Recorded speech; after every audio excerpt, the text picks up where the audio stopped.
Capricorn वालों के लिए ये जो वीक है, इसमें उनकी जो पिछली परेशानियां थीं वो तो ऑलरेडी काफ़ी हद तक ख़त्म हो चुकी हैं। जिस तरह पहले इन्होंने मुश्किल वक्त गुजारा या ऐसे हालात गुजारे जिनकी वजह से इनको बर्डन रहा है, अब जो वक्त चल रहा है ये खुशियों वाला वक्त है। इस वक्त में काफ़ी चीज़ें बेहतर होती हुई नज़र आ रही हैं। जो पहले प्रॉब्लम्स थी या पहले जो कामों की वजह से नुकसानात हो रहे थे या हालात ख़राब थे, वो हालात अब नहीं रहे। अब सिचुएशन ऐसी है कि कामों के सिलसिले में इनको आउट ऑफ स्टेशन भी जाना पड़ सकता है, और जिनकी जॉब्स रुकी हुई थी उनकी जॉब्स बेहतर होती हुई नज़र आ रही हैं, काम के हालात भी बेहतर होते हुए नज़र आ रहे हैं, खुशियों वाली सिचुएशन नज़र आ रही है, और कोई अच्छी पार्टनरशिप भी बन सकती है। और अच्छे हालात हैं, इस वक्त काम करने का वक्त है।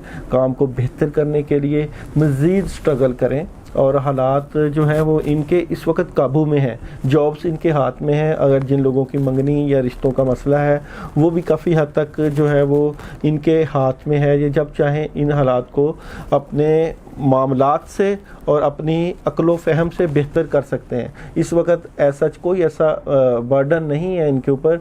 आयत करीमा 110 मरतबा इशा के बाद पढ़ें तो हालात मज़ीद बेहतरी की तरफ चले जाएंगे। जॉब्स अपॉर्चुनिटीज़ को से ये जो है फ़ायदा उठाते हुए नज़र आ रहे हैं।